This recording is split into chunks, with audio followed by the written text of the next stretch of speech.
Welcome to Crew Talk, brought to you by Shoots.video. That was an awesome intro. Thank you, Justin, for that intro. I'm Sarah Marintz. I'll be your host for this evening, and I have my co-host here, Justin.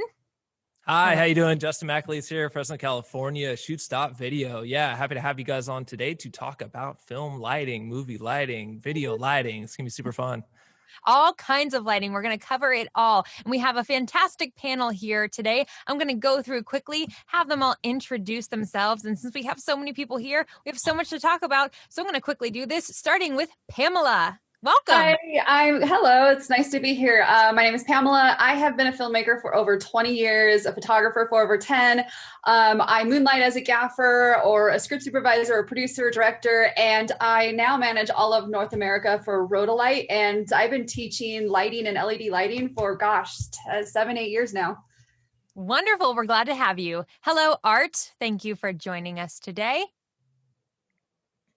You might be on mute. Oh, rookie mistake. Hey, Art Adams here. I was a DP for a long time, more than I should probably say. Shot mostly commercials, corporate, but a little bit of everything. Some second unit feature work, documentaries, visual effects, things like that. And I am currently cinema lens specialist at ARRI in Burbank. Wonderful. Glad to have you. Hello, Ian. Welcome to the show. Oh, you're on mute. You're on mute. Oh, we may need to take him off of mute. Oh, okay. Yeah. All right. Well, is that it? You got it. Hi, Ian. All right. Hey guys. What's going on? Ian McAleese here from Fresno, California. I've been a gaffer, raffer, camera op, all kinds of stuff for 15 plus years now, and loving every moment of it. Finding out new stuff all the time. Great. And next we have Jose there with a pretty cool setup there. Hello, everybody. Fantastic panel there. I am the marketing officer of Fluotech, and I have been in this business for the last 40 years. I think that I am one of the old guys here, but happy to help anyone. Excellent. We are glad you are here. And next we have Troy. Hey guys, I'm Troy Tonight from Denver, Colorado. DP gaffer for about 10 years. I started in Atlanta and moved here right out of college.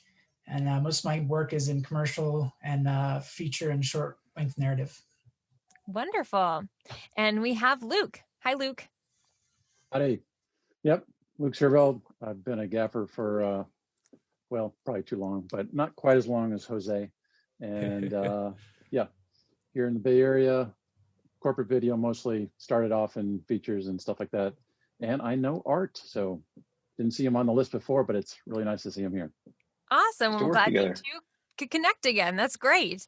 Well, we have so many questions here today. I actually don't even know where to start, but this is a subject that Justin actually knows a lot about. So Justin, do you want to take our first question and kind of pick who you want to throw it to? Yeah, that is a... there's so many, there's so much. Yeah, no, that's fine. There's so much to get into. Let's start with throw one out here. How have you seen the world of cinematography and or lighting specifically change the most? Like, what's been the biggest impact in the last couple of years? Luke, I'll go to you first. Well, I think you'd have to pick out LEDs just because that's been the biggest sea change. Not that much has really happened in the grip side of things, but in lighting, it's been LEDs and making that transition, but or just adding to HMIs and tungsten and regular Kinoflows. Now, bringing in a different quality of light. Many people tried to stay away from it for as long as possible, but it's been kind of an undertow that's sucked us all in. Yeah, absolutely. Pamela, are there any downsides to LED or LEDs? Are we seeing sort of the way that the industry is going that sort of gets away from some of the positives as the other types of lighting? They used to be a big downside of your ROI. It used to take so much power and you weren't getting as much output. But in the last few years, that has exponentially changed as the diodes have evolved. I mean, you're looking at Star Wars, where the Mandalorian lit their entire set with full LED lights. I mean, it was to even think about that a few years ago wasn't even conceptual ideas. So the downsides that have been are actually kind of no longer. I mean, we're still working with issues with, white LEDs and the types that are and how it's being used. But that, again, is changing as the evolution of LEDs has come so far in the last 7 or 8 years. It's absolutely kind of incredible to be in the lighting industry and see it evolve where it's going. Yeah, absolutely. Ian, tell me a little bit how LED lighting has changed your game, or I know you still have a soft spot in your heart for tungsten. Like, how does that play these days? Well, yeah, just like everyone was saying, the LEDs can do so much. And the only downside is that you don't look cool putting on the gels on the front of your tungsten barn doors and like picking them out and stuff, That'd be the only drawback. But the main thing I see is that you were able to get such a big boy light, if you will, such a studio light in a small package, and so many people now can utilize the power of a large source and what it can do through a window for your diffusion, for all these things, with their budget. And it's really opening up a whole different avenue for young filmmakers to make their stuff look just like the big boys. Yeah, absolutely. Troy, I was on set with you a couple years ago, and I know that you have your own truck, you have your own gear. And how does the fact that this technology is changing so quickly impact your ability to have all the toys that you're supposed to have? How does someone approach it that way when they're like an owner operator? Yeah, I look at it as just another tool. I still keep a fair amount of tungsten. I think tungsten was made for skin tone, so I will always carry tungsten on my package.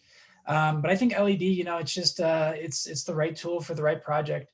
I just recently got the 600D and I love it. I've actually shelved my 1200 HMI and put that in my attack cart because it comes to play more often. It does the same amount. It actually has a little bit more output. I don't know if I have a dirty lens or what, but it definitely is coming to the game strong.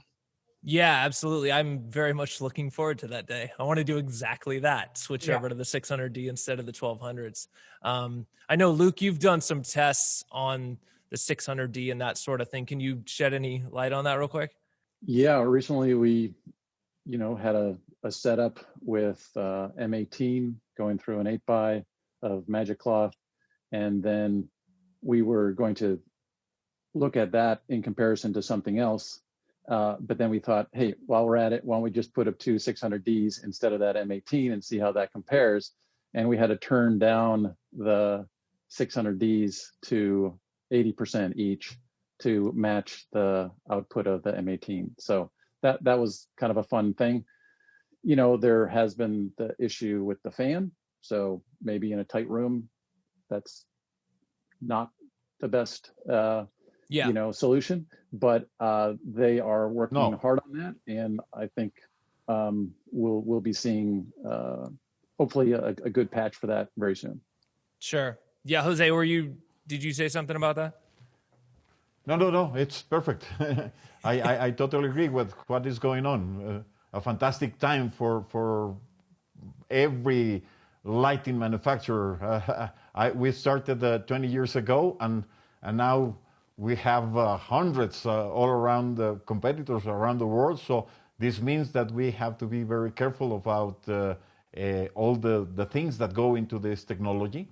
And I think that there is a lot of improvement that has been done in the last years. Yeah. Art, for so long, the amount of light you needed there was sort of a minimum level that you had to have. And because lenses weren't fast enough or your stock wasn't fast enough or whatever it happened to be, how do lens choices these days, because that's sort of your specialty these days, how does that get affected by the fact that we have so much lighting that can produce a lot of light with not much power? It's necessary. I mean, what I've seen in the industry over time is that there's more work than ever, but because of that, the money's getting spread farther, but the expectations are still really high. So you still have to do the same quality of work with a lot less. And the good news is that cameras have gotten a lot faster, and there's a lot of really fast lenses out there. And then we also have a lot of lighting choices that follow along. And I find particularly with LED lights, having fewer lights that can do more things is really important, because you don't necessarily have the opportunity to fill out a package with a lot of different lights or move a lot of lights around. You need lights that will do a lot of different things, so you can get them into one place and then you can futz and change. And I think there's that combination of kind of having lights that are Swiss Army knives, fast cameras, and fast lenses. It's really allowing us to keep the quality level high in spite of all the pressures that are fighting against that. That's really what I've been seeing. Yeah, makes a lot of sense. Sarah, what's next on the list? What else do we want to know? I was going to throw it to Jose and ask, for a technical level, how do you light for technical proficiency? This is a fantastic question. I think that the best thing that we can think about the technical is that, for example, for video or film, you have to have a legal signal. This is something that you have to achieve with lighting, really in a way that everybody feels comfortable about what they are going to do with the signal or the image once they capture it. And this is something that has been a part of the video industry and the film industry, that you have to achieve legal limits. And in terms of photography, although some photographers don't agree totally with this, I would say that you have to get the right amount of exposure that will give you a nice image without noise. That would be the most, I would say, simple way to tell about what are you looking for in a technical sense. Okay, excellent answer. Pamela, do you have anything you wanted to add? Yeah, when I teach Filmmaking 101, I still teach my new filmmakers to learn how to use a light meter, learn how to use your color meter, learn how to read those scopes, understand how the light is interacting with the particular cameras you're working with. You need to understand that and go back to Film 101 on a lot of these issues. For me, I grew up switching from film to digital in the film world. And honestly, I didn't learn how to use a light meter in the very beginning. And then once we start getting monitors that showed the scopes and I started going into bigger productions, it was something I had to go back to and learn. And now I teach that to my other filmmakers who are coming up, is like, you've got to learn this. You may not learn it in school. You may come up as a one-man band on your own, but go back to those basics and learn those skills. So learn that first, then kind of move into everything else. Yes, understand what the scopes mean, understand how to set your light meters, understand all of that. And you'll be, instead of being a good gaffer, you'll go and be that next level. If you understand it all, you're going to be better at what you do. And set you apart. Yeah, exactly. What about for an aesthetic level? Like, how do you create attractive lighting combinations? Yeah, and what does that mean these days? Like how, when you have everything at your fingertips in terms of color, especially, how do you not get overwhelmed, option paralysis in that sort of situation? Anyone want to take that? At the end of the day, you're telling a story, and you need to understand, your warms and your cools and what that means subconsciously too. So if you understand psychology and you understand colors and you understand sound, that basic level is going to help you artistically create moods that you want to create. Anyone else want to jump in on that? Yes, I think that there are interesting things that you can talk about these creative concepts. For example, now that we are having RGB lights all around, one of the things that are important, for example, is that you take into account how the complementary colors work together in a scene, for example, how to create a palette of colors that will go helping your talent or your whole attire or the stage, how the colors can affect the mood and the psychology of the situation, how the position of the lights affect the mood also. So yes, of course, lighting has a lot of issues that can be taken into account psychologically, emotionally, from the technical point of view. And the more you go into that, the more you love the light. No, that's why we call ourselves the light warriors, because of you have to fight with the light. Yeah, absolutely. Ian, I think you had some input on that. Yeah, I think what everyone else said is true, of knowing the meaning behind what you're lighting. Comedy is going to look different than a drama. A horror is going to look different than yada yada. And going with your gut, like feeling the light out is really important to me. Kind of just walking into a scene and thinking about it, imagining, putting yourself there, being a character in the scene.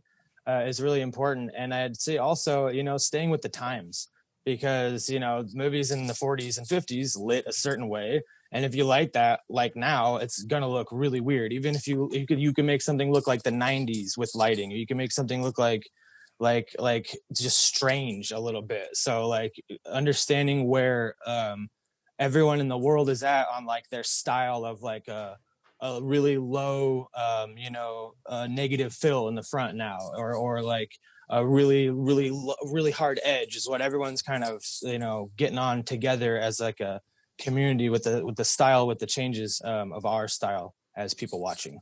Yeah, it's a great point. Luke or Art, maybe you could talk about that a little bit. How you guys have been doing it for a while, and how do you sort of unlearn things or shift to keep with the times? Do you feel like you have to go through that process consciously at all? Luke? Yeah. I guess it's,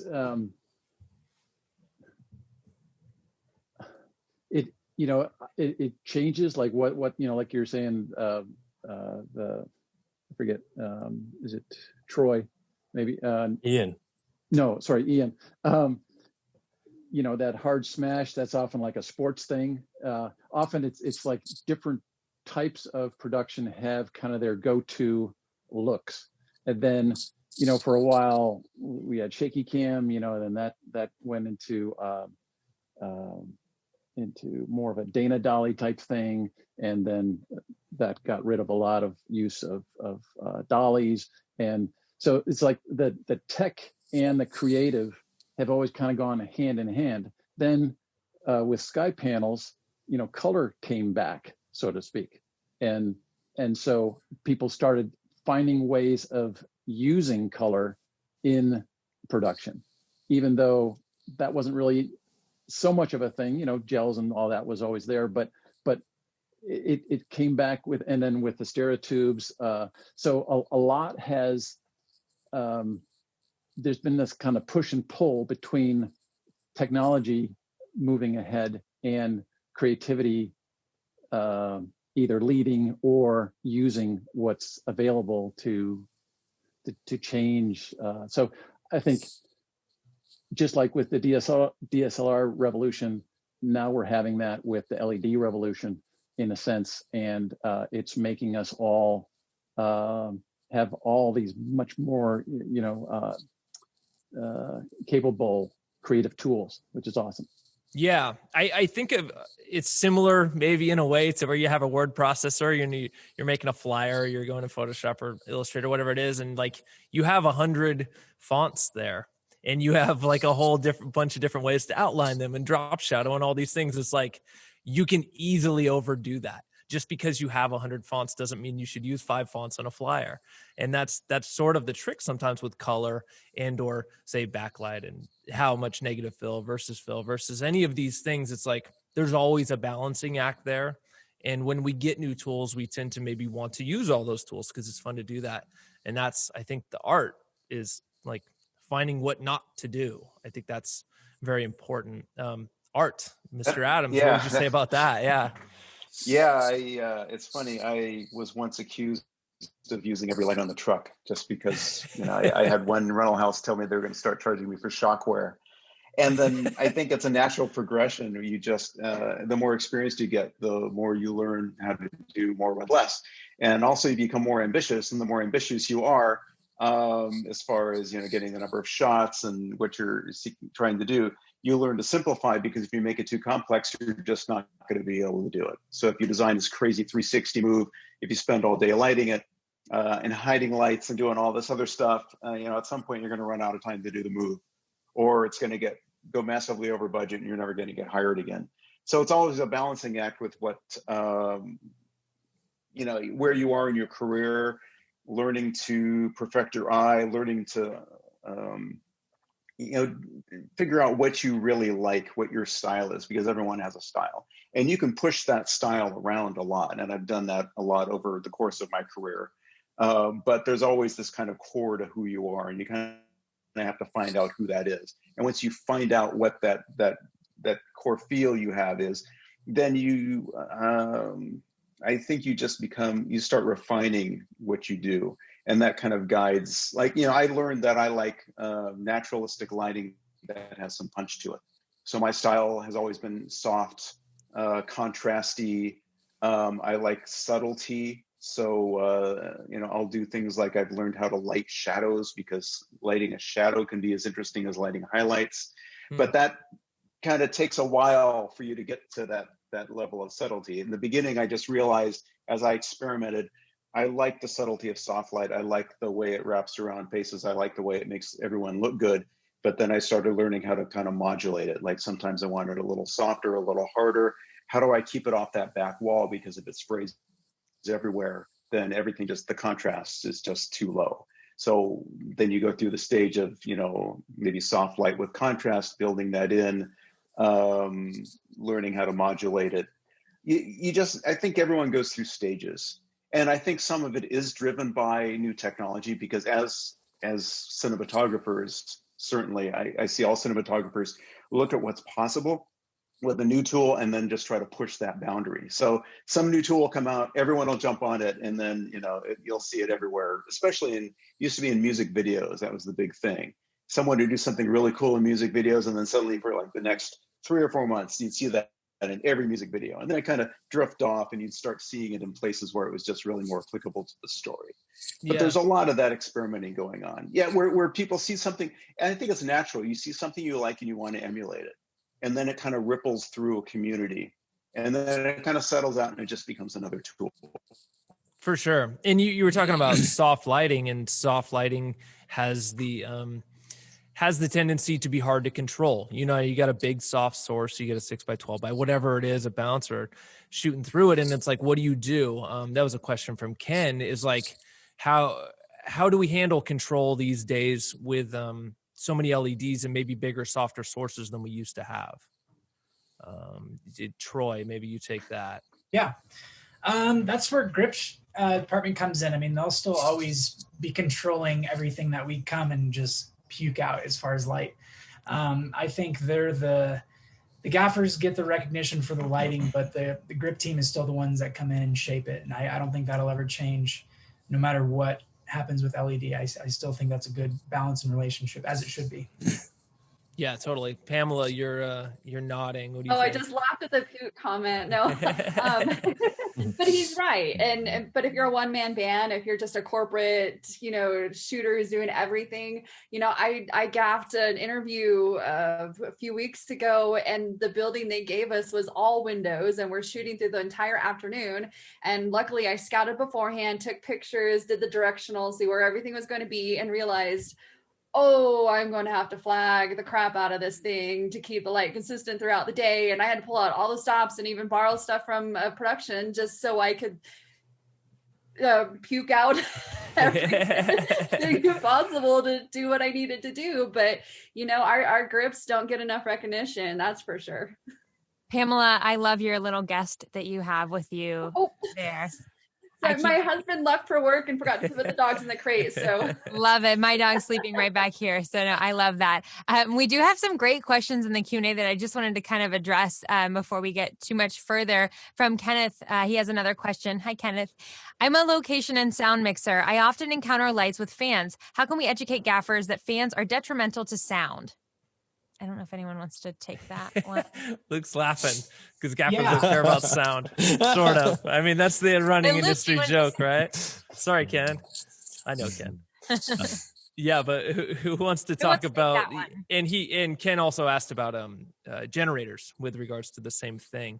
I would say that one thing about generators that's good is they're probably there's less of them around in some cases because we don't need such big lights, or lights that at least take as much power. So, I mean, it should be going that direction, even though Harbor Freight has these cheap $500 generators that happen to be really loud. And so it's like, that's meeting at the same time as the fact that we can light with less power is happening. But I think in the long run, things will get quieter. But anyone else want to talk about the fans on the lights these days? Yeah, I can tell you that it's getting better. When the LEDs came out and as they were being more and more used on sets, they were pretty loud, but the technology is advancing that. And now if, different type of company lights or whatever, like on Rotolight, you can actually turn off the fan, go in stealth mode and that sort of thing. So it's up to the operator to understand how to adjust those levels so that your sound guys are still your friends at the end of the day. Nice. For sure. Troy, did you want to, go ahead and add on to that? Sorry, I didn't mean to step on you there. That is one thing I noticed with the 600D is the fan. And coming from camera as well, I'm a Red owner, so it's like some of my best friends on set are sound guys, and I want to keep it that way. As far as like generators and stuff, I say definitely that's what location scouts are for. Plan your distro accordingly when it comes to the other departments that we're going to be affecting. But yes, the 600D, I would love to see. I don't know if there's a way to come out with some sort of like a upgrade for it or something. Because I know Red did that with, being able to go like into a quieter mode when they're rolling, but it is a little distracting, not in bigger rooms, but in smaller rooms. I was going to say is an issue, but I'm doing hopefully, this Zoom thing in here. it only gets better. No worries. No, it's definitely, they're rolling it out soon. So we'll be able to check it out, and they'll send it to people to try it first. And so it's sort of two things. It's like bring the level down and then make it more regular, so it's not a on-off kind of thing. And yeah, that's definitely what we're all working at, because LEDs, even though they come off as cool, they put out a lot of heat, and usually heat out the back. So with panel lights, the first LEDs, you didn't need as robust a fan, but now when we're getting to these, hard light LEDs with a more concentrated bit of a clump of emitters, then the heat is a bigger issue. So that's what we're going to have to deal with. It's always a push and pull, trying to figure out where we especially when you're buying sort of knockoff things, maybe from China, they'll take something that worked really well on a panel from a more expensive company, whatever it happens to be, and then sort of forget about the heat issue or forget about other parts of it that are like super important to the rest of what's happening on set. I do find that in some cases you get what you pay for in terms of that. Things that you might not have thought about that used to be, people maybe weren't even aware when they were given reviews, like there's fans and these could be a problem on there as this stuff progresses. Sarah, what do we got next? So we have a question from Mike Shields. Hi, Mike. Where is that manual about different lighting techniques for the various decades? I don't know that there is one that says that exactly. Ian, have you found that manual? I have not found the manual. I don't know. It's just a watch and learn. It's just getting excited about deconstructing scenes that you watch, things that you're looking at. Like I'll be, in the car with my wife and I'll just like look all super weird at her and I'll be like, stop. And then like somehow we've pulled into an area where the light is just hitting her just right. And I'll notice it, and I'll notice the real world. I'll notice like what things look like in certain situations and take a mental note, or even take an actual note, but I don't do that. I just take a mental note. And you just get really emphatic about geeking out on why different light looks differently. And it's just watching things, just watching documentaries, movies, TV shows, all the different things. You just make all these mental, ideas, and then you got to go out and try it, obviously, because you're not going to be perfect at it the first time you do it. So with experience comes the application of all that, those things you've noticed around the areas you look at. That kind of goes along with my next question, or what I was going to bring up is like the psychological level, like how to create symbolization or like represent moods, like the mood lighting and everything. Does anyone kind of want to take that one? For example, well, go ahead. Go ahead, Art. Oh, there was one thing that I used to get into arguments with ad agency execs with all the time, and I was always trying to take my commercial work to another level. And it was a real fight because contrast is a lot of what drives moods. And I mean, color does, quality of light, but contrast is really powerful. And I used to have this heated discussion about how shadows, for example, are not an absence of information. They're a color. Black is a color that you paint with. And you can do incredible things by painting with black. Lighting the background, putting someone in front of it and not lighting that, or using contrast and shaping things on a set. And there's this idea that the Rolling Stones made a whole career out of painting it black. So yeah, absolutely. If it worked for them, it'll work for the rest of us. Anyway, continue. And sorry. Talking about painting with light. Some people ask about the manuals. Well, there are fantastic books like John Alton, Painting with Light, and of course all the magazines from American Cinematographer. I would recommend. Now they have everything online, and there is a trove of information in American Cinematographer that has been the work for 100 years, and I would invite everyone to go there. The Digital Cinema Society, for example, is another fantastic organization that helps and has been doing a lot of shootouts and expositions and everything. I would recommend everyone here for our audience to do that. No, go to these fantastic books that have been done by the masters.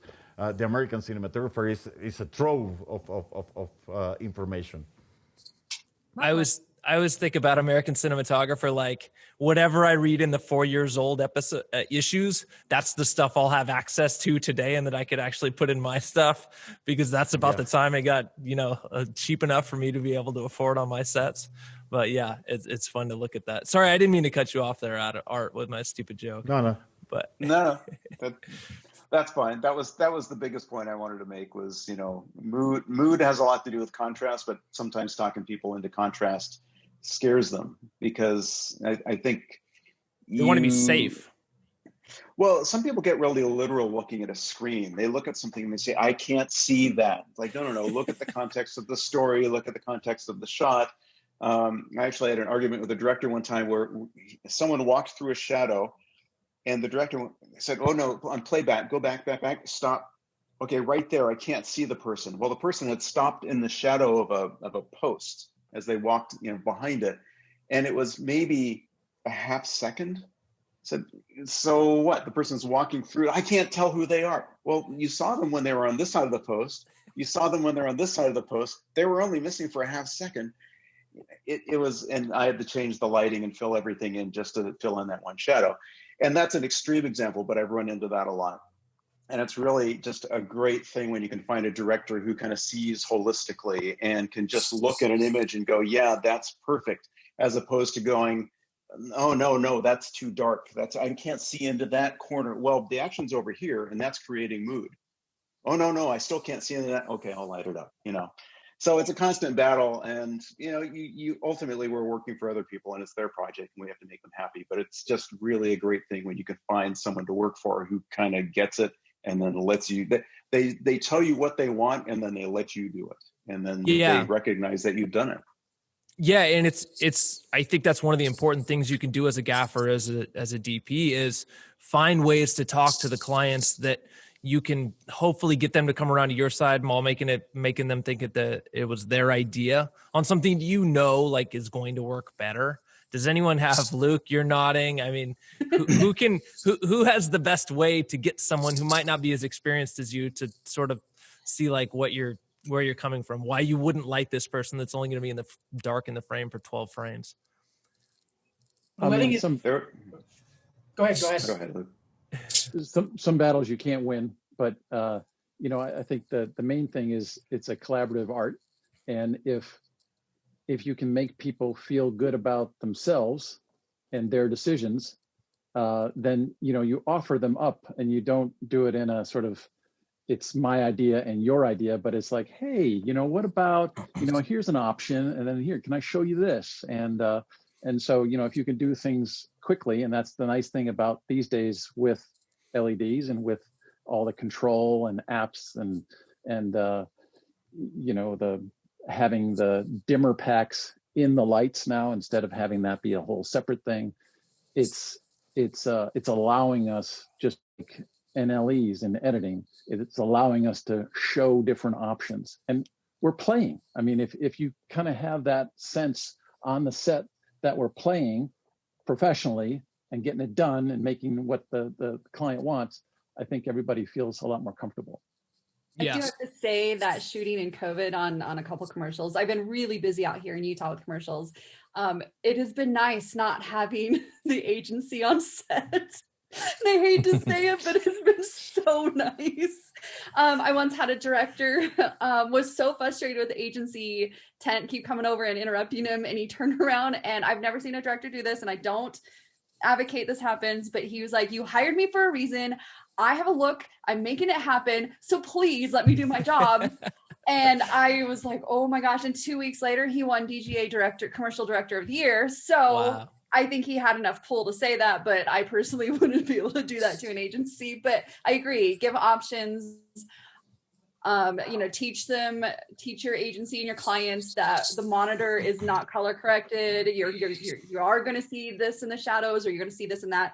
I think educating my crew or my agency on set has been the most helpful for them to understand my vision and their vision work together. Yeah, like Luke was saying, like, I think there's an opportunity because you have such fine control at your fingertips with LEDs, especially. It's like they're like, it's too bright, and you just knock it down a couple %. And maybe that was plenty. Maybe that was all they really wanted. They just wanted like to say something and to have it done. And that might be enough. Troy or Ian, do you sort of run into those things? How do you deal with clients that want something that you're like, there's no way I want to do that? Yeah, I don't know. I mean, there is, sometimes there's 4 clients on set, and 2 of them are like obviously the ones that just got hired, and they're like want to say something. They need to say something, So there's all these people like needing to prove their worth in the client world sometimes. And then that kind of like jumbles up like the process. But, again, like everyone was saying, it's a team effort, and educating them on the fact that, that we know the look and the style, and like trust us kind of, I have the privilege and, disability of working with the same people for a lot of years. So like we are like a crew, we know each other, we're like family sometimes, and yeah, it's so much fun on set, and we understand each other, and we understand how to push each other and how to accept things, and then where to go for the new exciting thing. But when so you just have to be you just have to try to get your foot out there and make sure that you don't get walked all over, because the clients sometimes don't really know what's good for them at the end of the day, to be quite honest. And you got to keep your integrity, but also a good cohesive workstation, and what's the word I'm thinking of? Compromises are life. Absolutely. Yeah. Anyone else need to shed light on that, or are we good to move on? I could throw in something. Jose, I guess. Yeah, I want to chime in just with the one thing that has been helping me a lot since I was working with light. Archetypes are very interesting. So, for example, for people new to production and everything, there are things that are very understandable. The sun is the main source of light all over our lives. No, so if you try to emulate the sun, then you are somehow right. For example, the sky is always a celestial kind of thing, and if you have a light from below, then it comes from the Avern or from the Infern, and when you think that if you go into artistic kind of work from the Renaissance and the Gothic and all the people that have been doing things with light, I would say that you would get very good insights about the psychology of how to use light. Yeah, can't underestimate that stuff. So many ideas behind it, and there's things that have worked for a very, very long time. Absolutely. We are getting close. So 41, couple more minutes, and then we'll get to the giveaway and all that stuff. Sarah. Yeah, absolutely. Yes, we are getting close to our giveaway. So get ready for that. But I think it was a question in the chat box, and Justin, you just gave some good, or the question answer box, you just gave some good information. But if people wanted to know how to kind of get into a career like this, or courses and classes to kind of dive into this, where should they start? What should they do? Like, it's day one, and this is what they want to do. How do they do it? Go watch Luke's videos. Luke's videos are great. Oh, He's got lots to talk about. Yeah, I feel like I'm hanging out with a celebrity right now, actually. I didn't realize. But yeah, go be a PA. Everyone just go be a PA. Start off being a PA. Go be a PA. I mean, and always be nice to your PAs. Always. You never know when that PA is going to be a director someday. Yeah. The beauty is these days, there's just so much information. I mean, online, and it's free. I mean, there's paywalls for stuff, sure, but there's just so much to absorb. And then, sort of the handbooks, like the, set lighting handbook by Harry Box, and then the fake name. Yeah. No, and he's a wonderful guy. And then there's of course Alan Steinheimer's Shaping Light for Video in the Age of LEDs. And this one's got every little thing. And then this is sort of like how to get out there and be the PA that moves into being a electric PA, being, a grip PA, and, sort of more hands-on-y kind of stuff. So that's the sort of written part. And then so many videos to get into. My stuff tends to be, for people that have been around for a little while, so may not be the best place to start. No, maybe not starting, but there's a wealth of knowledge there. And I think too, understanding that this world is, I got a couple or a little anecdote or whatever. The world is actually not that big when it comes to cinematography and a lot of that. And you have the opportunity to talk to people that might know a lot more than you and are very willing to share. There's a website called reduser.net, which I've been on forever, because I am a Red owner and all that. And anyway, someone had posted like, I wanted to know about how this thing was in the latest Spider-Man movie. Can anyone point me to anything? And literally the DP from Spider-Man was the next person who answered. It was like, oh, here's what I did. And you're like, that's crazy. That's like asking a question, and then the president or whoever it happens to be is like, oh, here's what I did. Here's how it goes. And you're like, that's awesome. So it's a very small world. Luke, do you know Steve Cardellini? Is that his name? He's up there. Yeah. There's an episode there about him. Yeah. So that's crazy. So if anyone's been on set and they know what a Cardellini is, like, that's a real dude. And he lives up in the Bay Area, and he made this thing that you use on set. And we just sort of assume that this stuff has all been around forever, but a lot of it hasn't. And these are all dynamic systems that are constantly changing. And he was a wonderful key grip for years, and then would try things. And one of his coolest things is called a headlock. And it's just a way to get a head onto a Mitchell base. Yeah. And it's just like brilliant, but yeah. So cool. Yeah. I just don't stop tinkering. And, Ian's my brother, by the way, so I know a lot of his stories, but he knows a guy too that used a light that was just a big bunch of other lights. And that was what he used on set. And that was like how he did a lot of these scenes. Ian, tell me about the ray beam real quick. Oh, the ray beam. Oh yeah. This guy, Reinhard Peschke, who was like a gaffer on many movies in the 90s, and he made his own light out of just wiring together rows of Cadillac 1K headlights and putting it to a 3-phase system. And that's like on the high end of tinkering around. He just made his own lights, and that's there's no wrong answer. The point is, like, whatever works for you, whatever you can bring to the set that's like makes it work for you is a good way to approach it. Okay, so we are at the 45 mark, which means we're giveaway time. We're giving away $50 B&H gift certificate. No one on here is eligible for that, but everyone else is. So everyone needs to go to the Shoots.video page And do you know what they're looking for, Sarah? Yes, I do. Okay. So everyone, listen up. We're going to go to the Shoots.video page, which Blake so kindly put in the chat box a little earlier.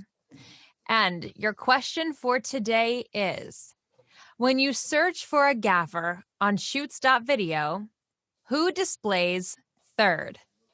So when you search for a gaffer on Shoots.video, who displays third? Make sure to put your answers in the chat box. There'll be a pull down menu. You can type in, I think we got someone already. All right. Who is it, Troy? Who shows up third, Troy? Troy, do you know? Honestly, I don't know. Well, it's just look in the mirror, my man. It's you. That's really. Yeah. Troy People shows saying up. that I honestly didn't know that. That's rad. Troy is the answer, and who is that first? Looks like Karen Hayes. Karen, congratulations. Hayes, yeah. $50 to B&H. That's awesome. Yay, Karen. And yay, Troy. You are our answer. We have not had that yet, where one of our panelists is the answer to the question. So that's pretty cool. Woohoo, Karen. Very cool. Well, that was a quick one. But does anybody have any, this is always a fun question, like advice, like personal advice, or maybe something that has helped you along the way, or just like a little gold nugget of like info from the business that you want to share? Ooh, okay, Ian, your hand went right up, so you get to go first. Yeah, thank you.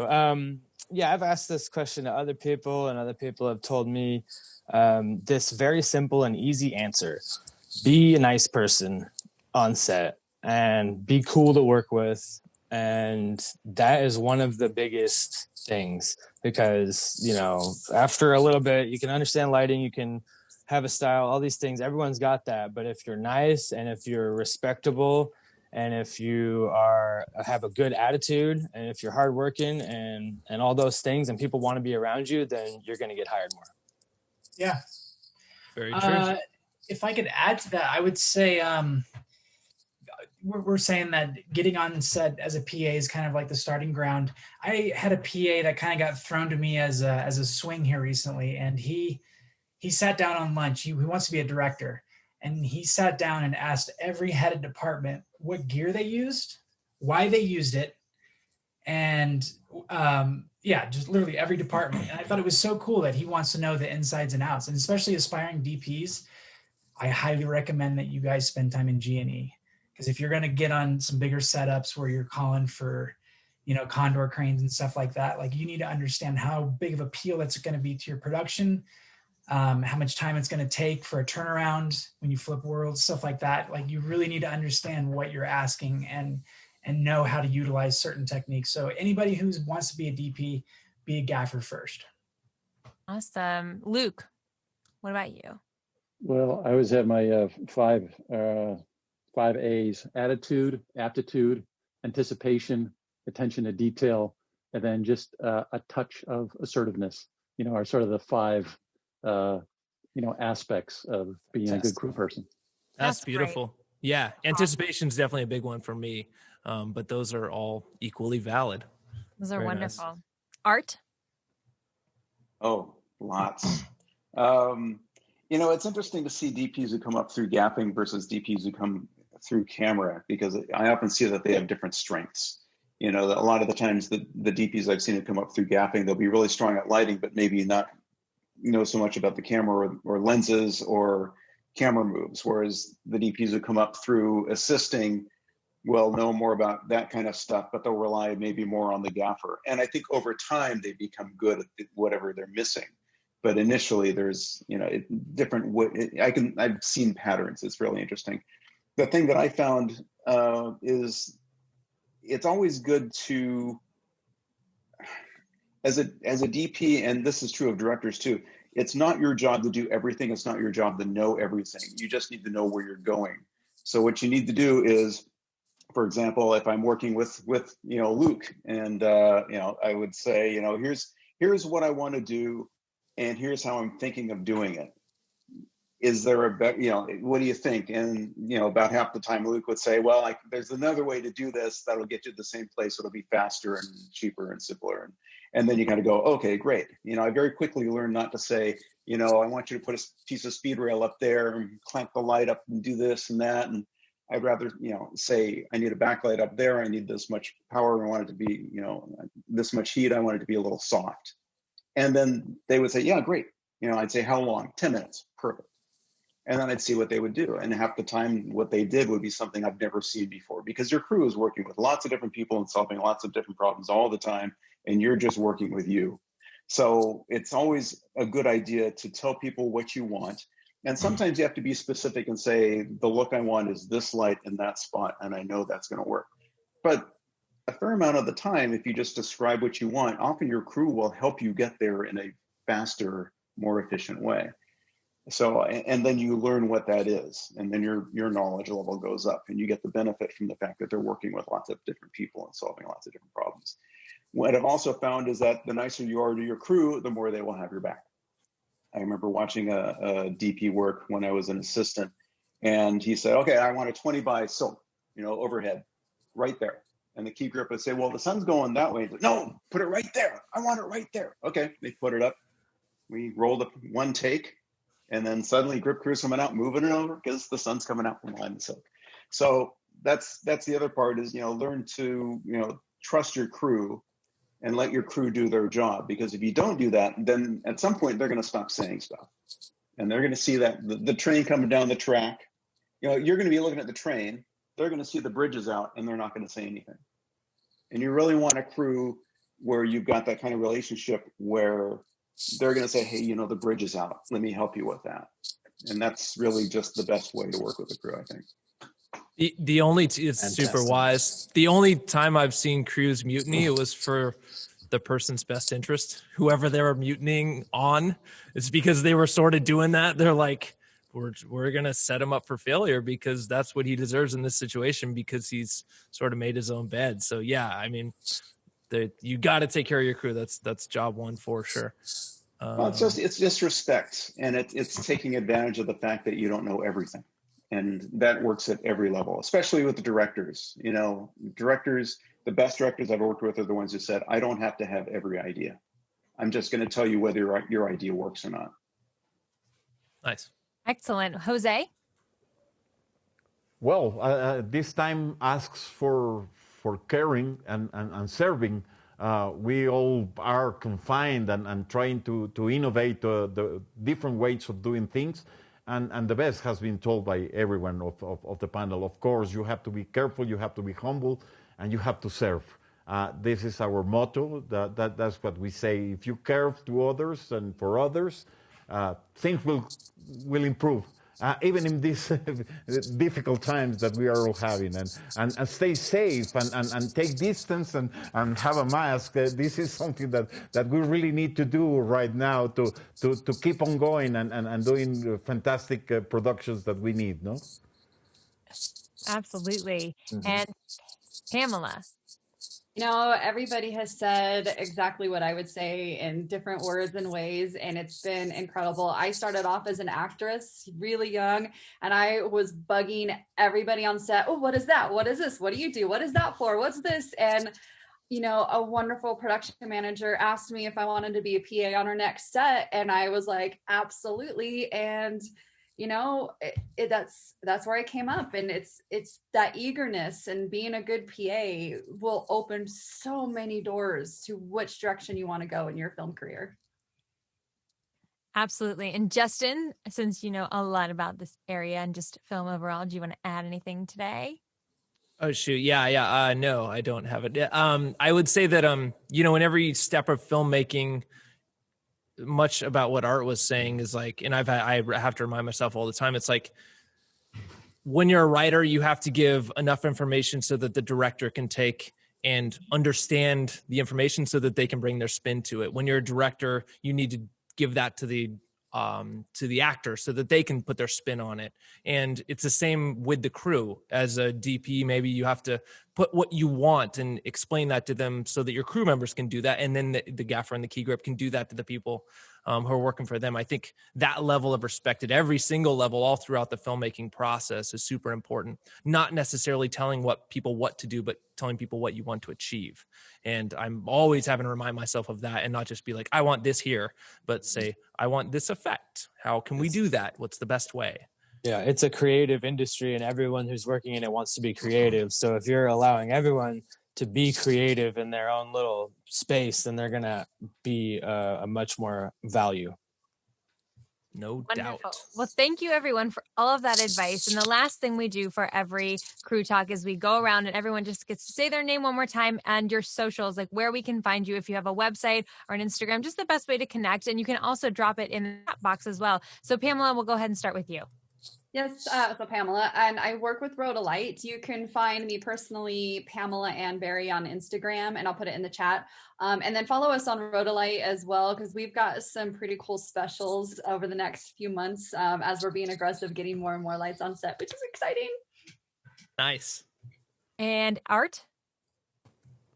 Art Adams, former freelance DP, current cinema lens specialist at ARRI. You can reach me by email at lenses@arri.com. Easy to find. Nice. Wonderful. Ian? You can reach me at my LinkedIn, Ian McAleese LinkedIn. And then also, if you want to email me personally, Ian McAleese at yahoo.com.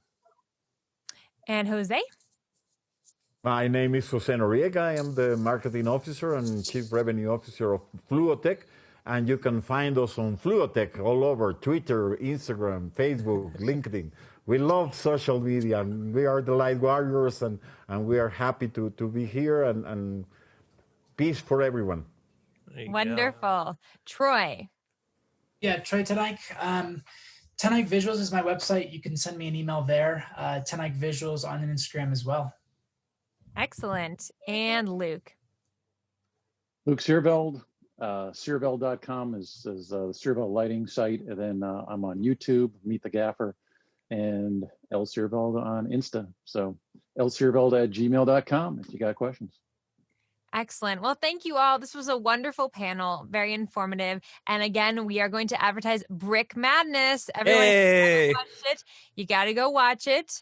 Justin, you want to do a little promo for us? I was just going to say, I don't care where you find me, just find Brick Madness on Amazon Prime. Go watch it. And then on Friday, we're also doing a drinking game /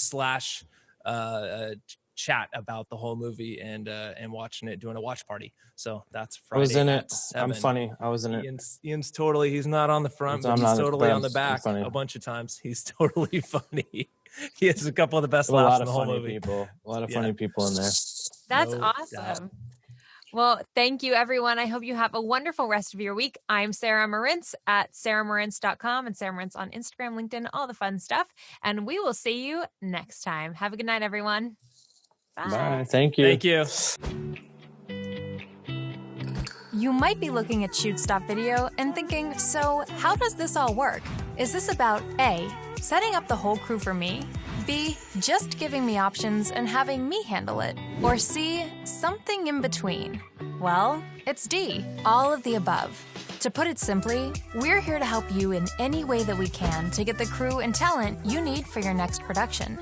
We believe that every level of video production can benefit from a well-maintained list of qualified crew members for every position. This goes for pre-pro, on-set, and for post. Every project is different, so if you need a producer to help manage the decision-making process, then we can totally do that. If you're already a producer and want to build your own crew from scratch, then go for it. We're here to make your next production a success. And if you are crew or talent looking for producers that want you, then you've come to the right place. Sign up now, and also leave a referral for any solid people that you know that are already on here. Thank you for considering Shoots.video, and happy shooting.